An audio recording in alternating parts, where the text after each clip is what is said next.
Welcome back to today's final splash of paint, where it's time for us to rejoin SA professional artist Mike Skidmore as he puts the finishing touches to today's Try Your Hand At project. Okay, we're on to the final stage now of the grey tone painting, and what I'm going to do is I'm going to work now with white. We've done the greys. We've created a tonal picture using the grey tone, and now what we're going to do is add white to that to start building up a bit of depth into the picture itself. So I've got some titanium white acrylic, I've got some slow drying medium, and now I'm going to start applying it. But what I'm going to do is I'm going to apply it carefully, not too strong to begin with. The important thing here is to build it up. So I'm putting quite a thin mix of the white on, just to create the first layer of tone. And what I'll then do is I will go into this with some thicker white, gradually building up lighter areas until the very lightest paint is the thickest. And I'm just kind of scrubbing this in, but I hate kind of going too quickly on this stage, because I find that to build a highlight, it's really important that it sits on top of another layer that is of a slightly lesser tone. If you go straight in and try too quickly to get the strength of white for the final highlight, it won't actually, it won't look right. It won't look like it's bedded in place. And I suppose that's predominantly because when we look at highlights in real life, they sit on top of the face. They're not real, they're just a manifestation of the light itself. And so we need what's underneath to be real, and as it gets lighter, just like a highlight in real life, it becomes more solid.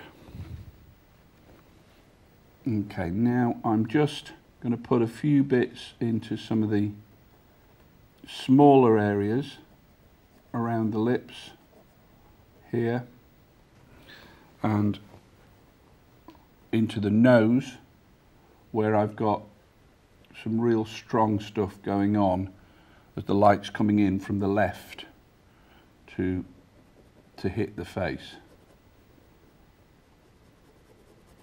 Now in terms of brushes, I'd prefer to work with filberts. I find they're a lot more flexible in terms of the type of marks that I can make.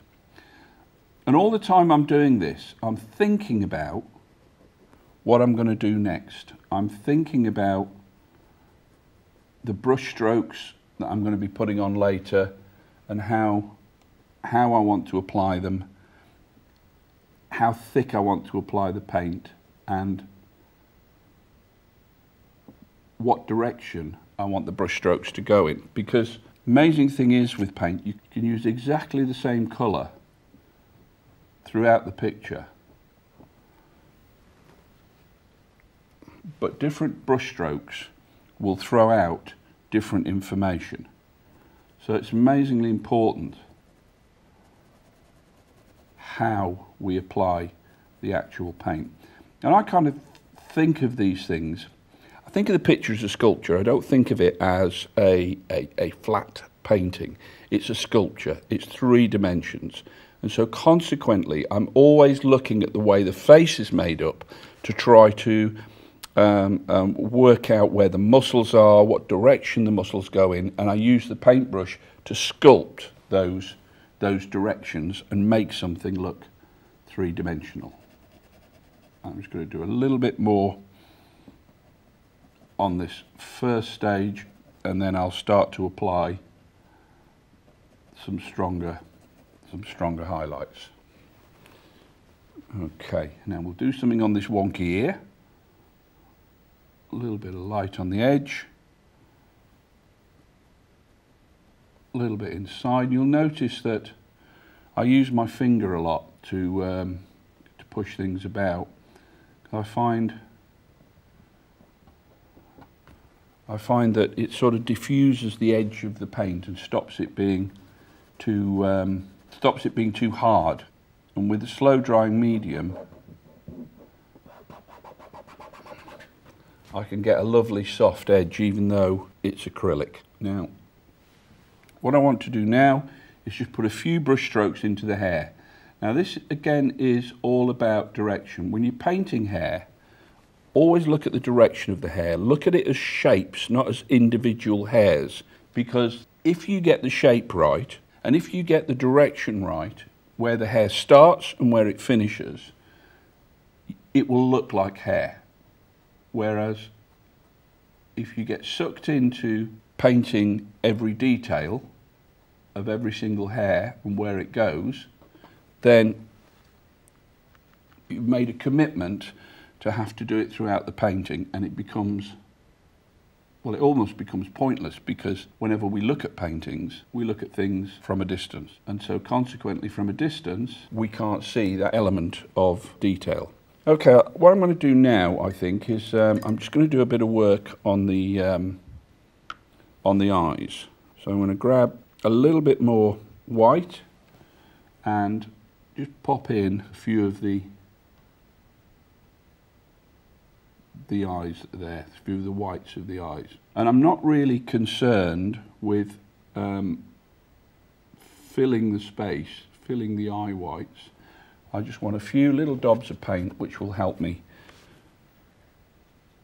to make it look like there's a kind of rounded globe of an eye in there. And if I was to fill the space with lighter paint, it would look uncomfortable. Now I'm going to add some thicker paint now, just into the highlight, soften that a bit with my finger, slightly less strong on the other eye because it's in shadow, so we'll just put a bit in there, like that. We'll push that round a bit, and I'm going to grab one of my favourite tools here, which is a cotton bud. I find these things absolutely invaluable. I can paint with them, I can take paint off with them, and I can push it round with them. It really does make a big difference. I think they were better designed for painting than they ever were for poking about in kids' ears.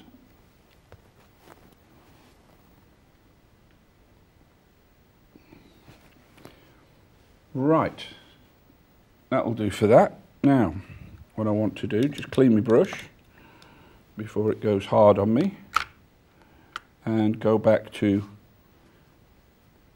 the filbert, slightly stronger white, and I can start to put in now some of the muscle shapes throughout the face. I'm going to start up here because he's got a nice lumpy forehead where there are lots of undulations because he's a bit of a frowner. And believe it or not, this guy was quite in a happy mood when I took this photograph. You wouldn't think it, but that's his look.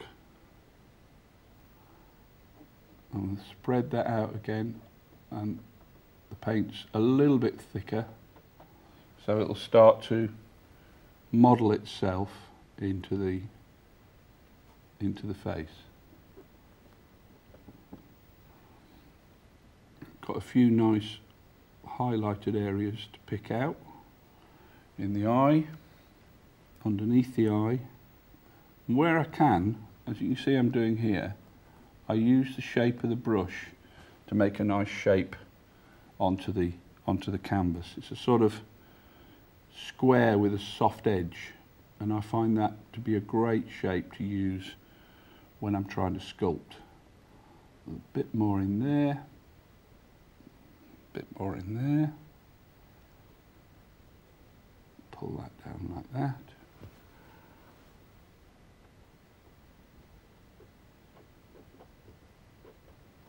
My finger, you see how easily a little bit of paint and then using my finger, just pulling it down on the edge works.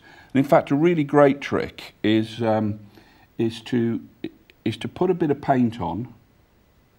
Like, for example, I'll do a bit here just to show, and then just take the cotton bud and feather the edge out a bit.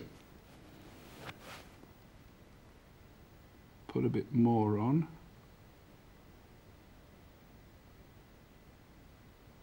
Like that. And then what I can do is add a final highlight onto that. And it will just sit that highlight in place because there's a feathered area underneath.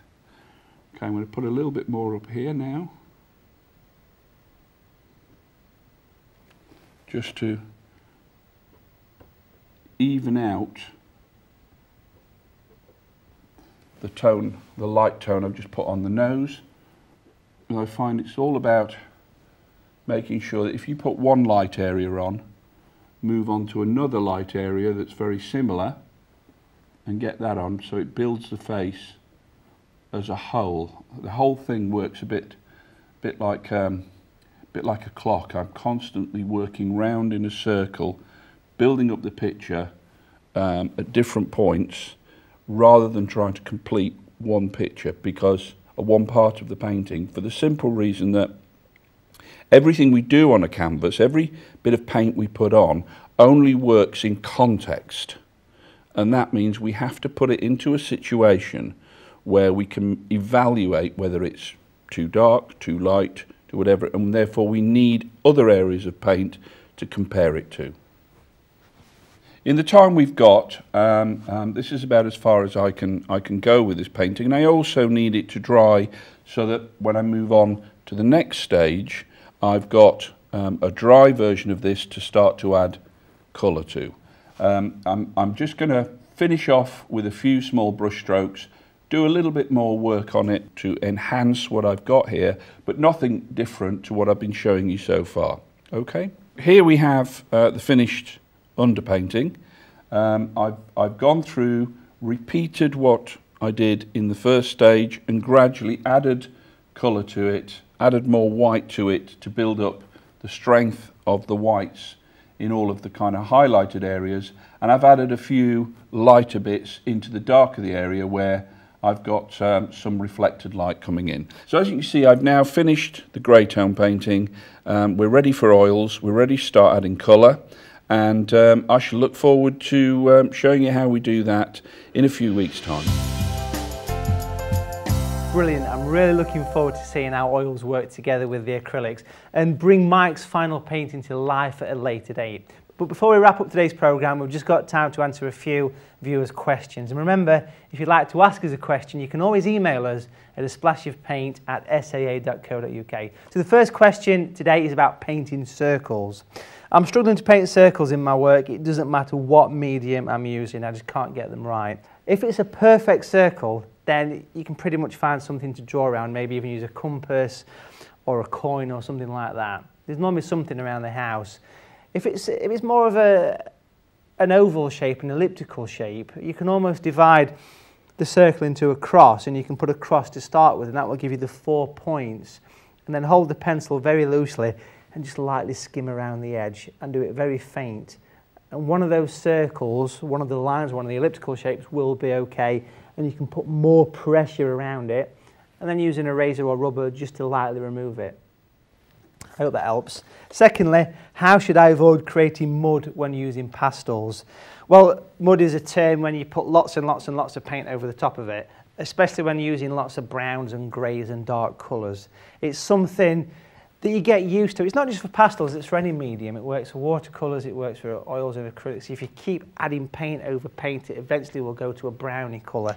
So just limit the amount of pastel or paint that you put on your paper. Try and go for no more than 3 or 4 coats of a colour, and then you should be perfectly fine. Right folks, that's all for today, but I'm sure you'll tune in next time where we'll be treated to our Try Your Hand At feature from Fraser Scarf.